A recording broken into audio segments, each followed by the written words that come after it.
Bonjour dans le train. Aujourd'hui, jeudi 16 janvier 2025, nous sommes au 11e jour. Et oui, 11e jour de notre temps de jeûne et prière. Nous sommes à la 2e semaine et c'est une semaine de combat spirituel. Et oui, une semaine de combat spirituel parce que le thème dit que nous avons la capacité surnaturelle de dominer dans le monde spirituel par le sang, par le nom de Jésus-Christ. Hier, dans le direct, nous avons parlé de la connaissance du combat spirituel. Si vous n'avez pas suivi le direct, la vidéo, elle est en ligne, il faut aller la suivre. Et nous avons prié ensemble. Et le temps de prière, il était intense. Un temps intense de prière ensemble en direct. Donc, vous pouvez utiliser la vidéo. Chaque fois que vous priez, vous pouvez la mettre et prier avec parce qu'on a fait ensemble les différentes étapes de la formule de prière 3RCSP. Remerciement, repentance, requête, combat spirituel et proclamation. Donc, on a fait ensemble. Donc, vous pouvez mettre le direct chaque fois que vous priez. Et vous priez, c'était vraiment intense. On est dans notre jeûne et il est béni. C'est un jeûne de libération. Un jeûne après lequel tu vas manifester les capacités surnaturelles en Jésus. Parce qu'on reçoit les enseignements qu'il faut et l'onction est dégagée, la puissance est dégagée par nos prières, nos proclamations. Mes frères, mes soeurs, appliquez tout. Vous devez faire 2 séances en chaque 24 heures, 2 séances de prière. Les mardis, en plus des 2 séances, il y a des prières qu'on appelle la prière accordée. Vous priez avec quelqu'un. Les mercredis, on est en direct et les vendredis nuit, on fait une mini veillée d'1 heure en plus de nos 2 séances. Et les dimanches, on intercède. Les autres jours, c'est 2 séances en 24 heures, 30 minutes 2 fois ou bien 45 minutes 2 fois. Et vous devez trouver le temps de proclamer ce qui est sur les fiches et le temps de méditer le chapitre du jour. On est vraiment dans un programme très puissant où il y a beaucoup de choses au menu spirituel. Donc, on va croître et on va aussi rentrer dans nos victoires, dans nos exaucements au nom de Jésus. Semaine de combat spirituel. Mes frères, mes sœurs, nous avons aussi la capacité surnaturelle de savoir ce qui est caché. La Bible dit, rien de ce qui est caché ne restera caché. Nous avons aussi la capacité surnaturelle de savoir ce qui est caché. Je vais lire le sujet de prière d'aujourd'hui. Le sujet de prière d'aujourd'hui, jeudi 16 janvier 2025, est « Seigneur, dévoile-moi tout ce que je dois savoir spirituellement et physiquement concernant ma vie au nom de Jésus. » Luc 12, verset 2. Il n'y a rien de caché qui ne doive être découvert, ni de secret qui ne doit être connu. Donc, c'est une loi spirituelle qui dit que tout ce qui est secret, tôt ou tard, sera connu. Ce qui est caché, tôt ou tard, sera découvert.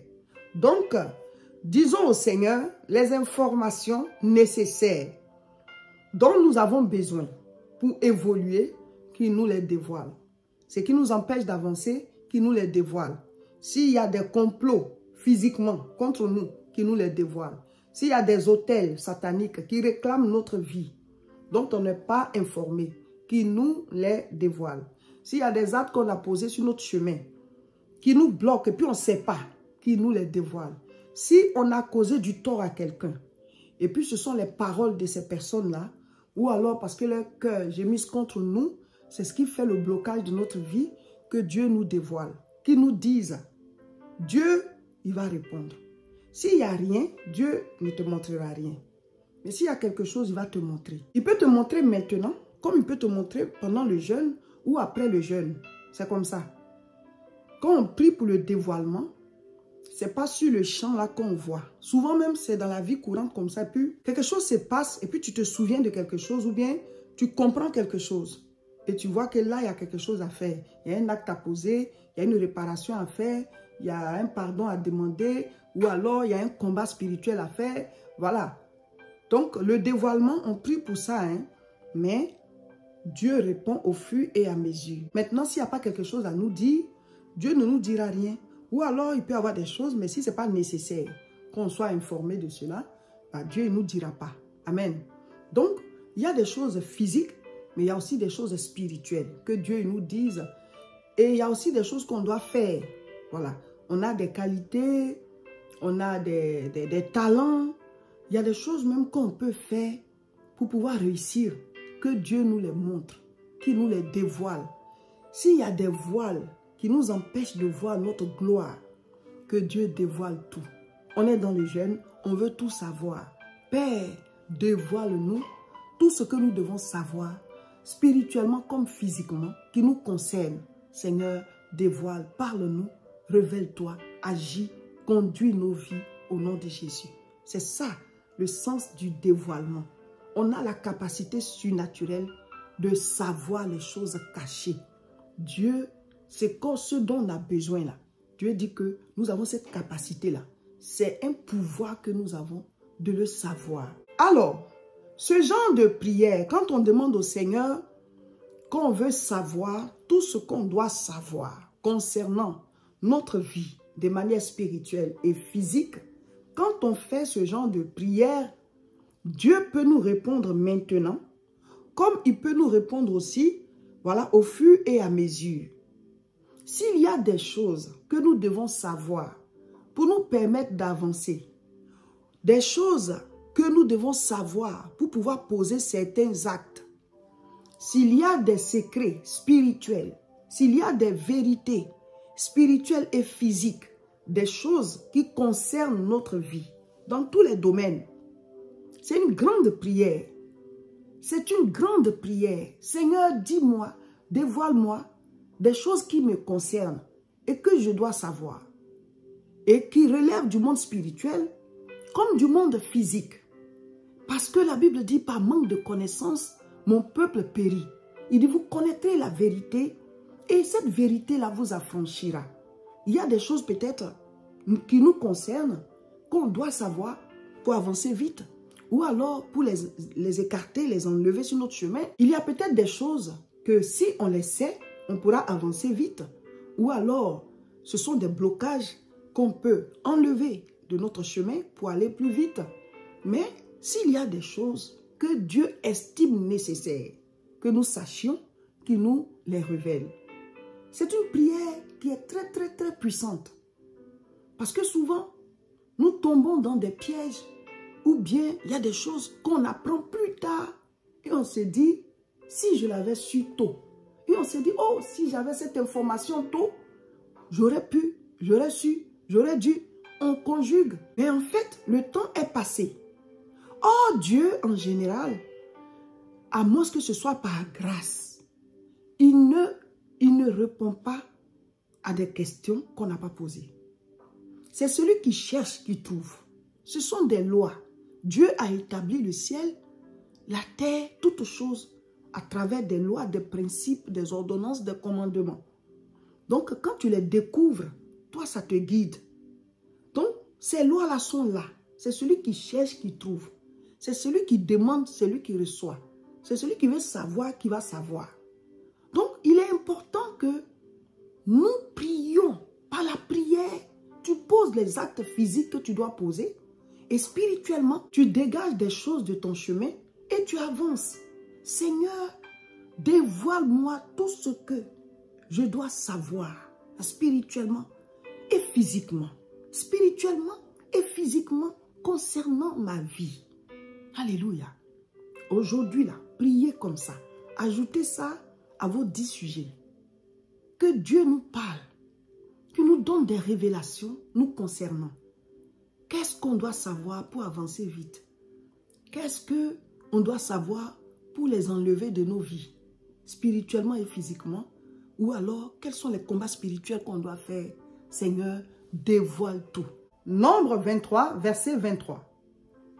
L'enchantement ne peut rien contre Jacob, ni la divination contre Israël. Au temps marqué, il sera dit à Jacob et à Israël quelle est l'œuvre de Dieu. Au temps marqué, il sera dit à Jacob et à Israël quelle est l'œuvre de Dieu. Nous disons à Dieu, Seigneur, dévoile-nous des choses qui nous concernent spirituellement et physiquement. Seigneur, tu as dit au temps marqué, il nous sera dit quelle est ton œuvre. C'est-à-dire que ce que tu combats dans le secret pour nous, au temps marqué, tu vas nous le révéler. Ce qui est caché, au temps marqué, tu vas nous le révéler. Ce qu'il faut pour que nous puissions avancer, au temps marqué, tu vas nous le révéler. Tout ce qui est caché de manière physique et qui peut être pour nous ou bien contre nous, au temps marqué, tu vas nous le révéler. Père, parle-moi de ma vie. Quel plan as-tu pour moi? Qu'est-ce qui est contre moi? Qu'est-ce qui me guette? Qu'est-ce que je fais qui peut détruire ma vie? Ceux qui m'entourent, parce que souvent, on se fait entourer de personnes qui sont contre nous, mais on ne sait pas. Donc, devant nous, ces personnes-là ont de bons comportements, mais derrière, ce sont nos ennemis. Seigneur, dévoile-moi tout. Pas pour critiquer quelqu'un, pas pour insulter quelqu'un, mais si je sais, je vais prendre mes dispositions. Seigneur, montre-moi tout. Y a-t-il des choses qui parlent contre moi? Y a-t-il des autels qui parlent contre moi? Qu'est-ce qui est la pierre qui empêche ma résurrection? Comme au temps de Lazare. Tu as dit ôter la pierre. Ou alors, ai-je causé du tort à des gens? Et c'est le blocage de ma vie. Ai-je dit de mauvaises paroles? Ai-je posé de mauvais actes? Est-ce que j'ai des ennemis sans le savoir? Et Seigneur, peut-être ça bloque ma vie ou bien ça bloque ma percée dans un certain domaine. Seigneur, dis-moi tout me concernant. Ce que tu trouves nécessaire que je sache et dis-moi ce qu'il faut faire. Nous allons lire Actes chapitre 23 à partir du verset 11. La nuit suivante, le Seigneur apparut à Paul et dit, « Prends courage, car de même que tu as rendu témoignage de moi dans Jérusalem, il faut aussi que tu rendes témoignage dans Rome. » Donc Dieu ici se révèle à l'apôtre Paul pour lui dire qu'il va l'envoyer à Rome, parce que l'apôtre Paul, il était en prison à cause de l'évangile. Et il a prêché à Jérusalem aux autorités, parce qu'il a été entendu pendant le procès, mais lui, ça lui a donné l'occasion de prêcher, voilà, aux autorités qui étaient là. Donc Dieu lui a dit, comme il a fini de rendre témoignage à Jérusalem, il va aussi rendre témoignage à Rome. Donc, il voyageait comme prisonnier en fait, mais c'était Dieu qui l'utilisait pour prêcher. Donc, c'était sa mission. Maintenant, regardez la suite. Acte 23, verset 12. Quand le jour fut venu, les Juifs formaient un complot et firent des imprécations contre eux-mêmes en disant qu'ils s'abstiendraient de manger et de boire jusqu'à ce qu'ils eussent tué Paul. Ceux qui formaient ce complot étaient plus de 40, c'est-à-dire 40 personnes. C'est-à-dire 40 hommes, ils se mettent ensemble et ils font des imprécations, ils prononcent des paroles. Nous allons tuer Paul. Tant qu'on ne l'a pas tué, on ne va pas manger, on ne va pas boire. Donc un complot contre eux-mêmes leur vie.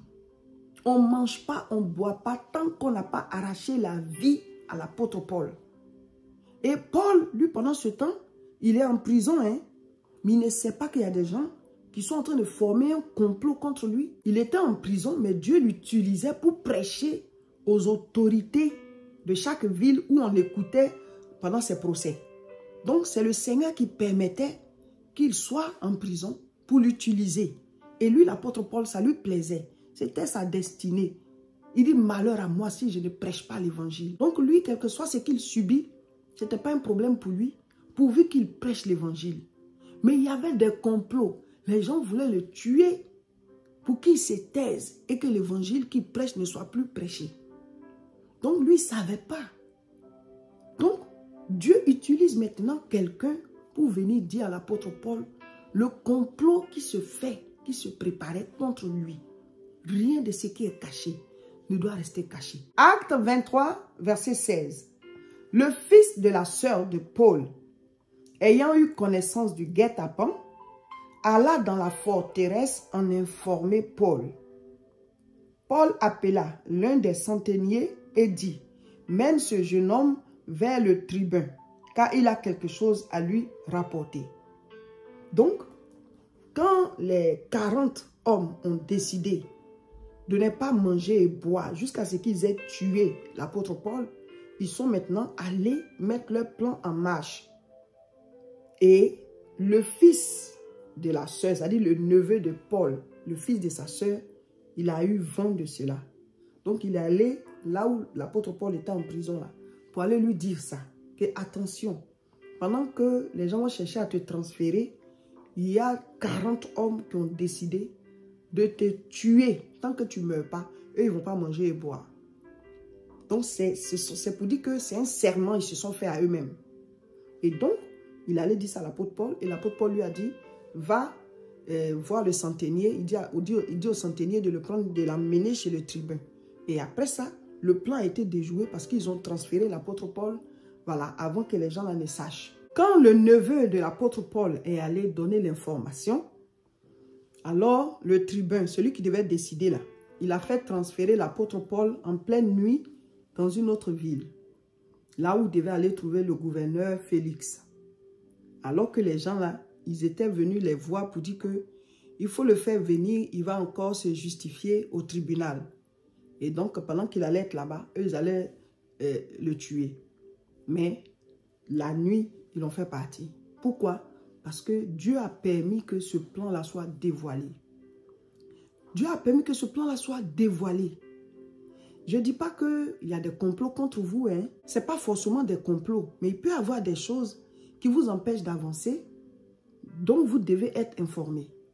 Ou alors des choses que vous devez faire pour évoluer, mais desquelles vous n'êtes pas informé.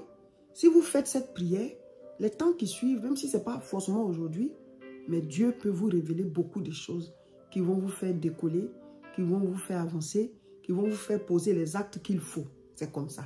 Donc aujourd'hui, là, c'est la journée du dévoilement. Prie pour ça, que le Seigneur dévoile tout ce qui est caché. Que rien de ce qui est caché ne reste caché. Si Dieu trouve que tu dois savoir, qu'il te dévoile.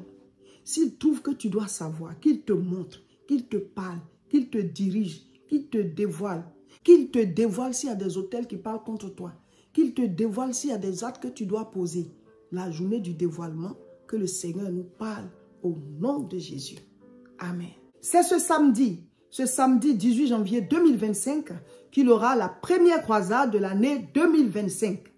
Le thème, c'est les capacités conférées. Nous sommes en jeûne et prière. Venez, on va prier. Que vous soyez en jeûne ou pas, mais il aura beaucoup de puissance à dégager par la prière, l'onction. Nous allons appeler à l'existence. Nous allons combattre. Mon frère, ma soeur, depuis Jean-Baptiste, le royaume des cieux est forcé. Venez, on va prier. Il faut que vous soyez des hommes spirituels, des femmes spirituelles. Y a-t-il quelque chose qui ne va pas? Venez, on va prier. Es-tu attaqué? Viens, on va prier. Veux-tu crier à Dieu? Viens, on va prier. Es-tu affligé? Viens, on va prier. Mes frères, mes sœurs, 2025, c'est l'année des capacités surnaturelles. Viens prier pour entrer en possession des capacités que Dieu t'a données. Dieu t'a pas prévu une vie de misère, une vie de maladie, une vie où tu tournes en rond, une vie où tu passes tout ton temps à pleurer. Dieu a prévu des projets de bonheur pour chacun de nous. Tous à Alfortville, ce samedi 18 janvier 2025 à 14h30.